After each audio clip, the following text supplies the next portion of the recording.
муҳаррама қодирова як сокини шаҳри хуҷанд имрӯз санаи 7 апрел дар маркази саломатии рақами 5 ройгон аз муоинии духтур гузашта ташхис ва таҳлили умумии хун супорид. Вай аз ройгон будани ҳама намуди хизматрасониҳо дар ин рӯз то ҷои дар ҳайрат буд. муҳаррамхола аслан барои сӯзандармонӣ давоми чанд рӯз инҷониб ба ин маркази саломатӣ меомад, аммо аз хизматрасонии ройгони имрӯза бехабар буд. ман имрӯз аз он хурсандам ки мана ташхис таҳлилҳо мана ва пизишкон ҳамошон ройгон мебошанд. ин як хизматрасонии гиромӣ нисбати шаҳрвандон мебошад. ҳуҷраи дорugузаронӣ ва омдаам ҳуҷраи дорugузаронӣ ва физиотерапевтӣ ва дуюм рӯз ман ҳамин ба омдам.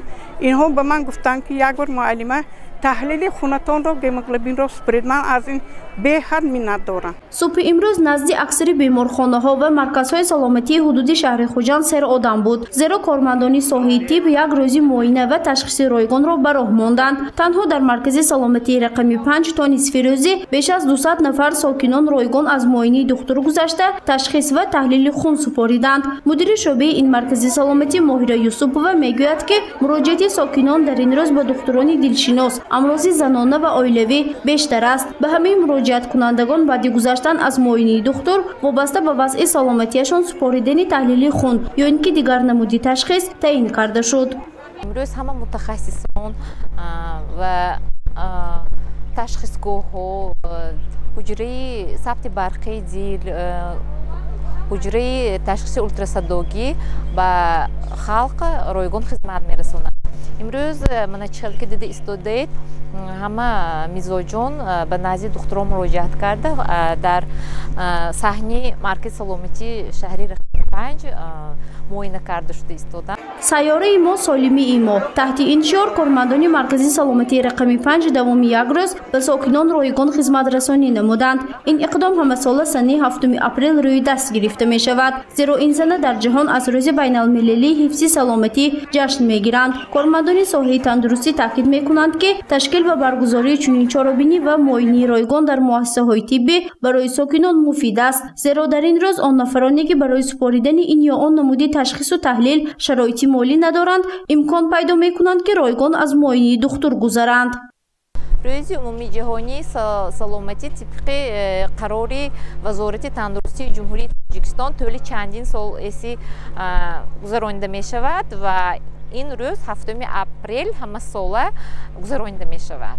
ҳангоми наворгирии гурӯҳи кории мо ба маркази саломатии рақами 5 муовини вазири тандурустӣ ва ҳифзи иҷтимоии аҳолии ҷумҳурии Тоҷикистон Абдусамадзода, муовини раиси вилояти Соғ Зайднура Азимӣ ва дигар меҳмонон ташриф оварданд. онҳо бо духтурону кормандони ин маркази саломатӣ мулоқот намуда аз рафти ташхису муоинии ройгони табибон ба сокинон дидан намуданд. таваллуди кӯдаки мӯъҷиза. ҳамихел шумо гуфтан гапа это чудо, ҳамихел не? аз одам таваллуд мешавад. ако ҳамон мӯъҷизаи сиҳат саломат ин дунё омада нашва шумо аввал шумое мебинад омада муносибати шумое мебинад организмаш аллакай тайёр мешавад, ҷисмаш тайёр мешавад ки ин чӣ хел буда аст.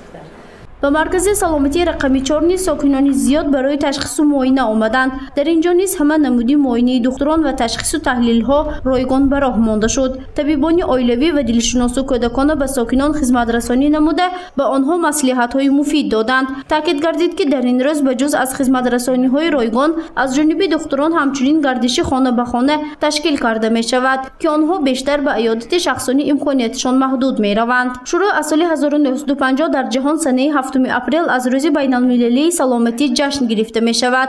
72 сол инҷониб маҳз имрӯзро таҷлил мекунанд, зеро саломатии ҳар шахс аз солимии ҷамъият ва давлат вобастагӣ дорад. гузориши Фарзона Шамсиева, Насим Раҳимов барои барномаи Иттилоотии Хабар.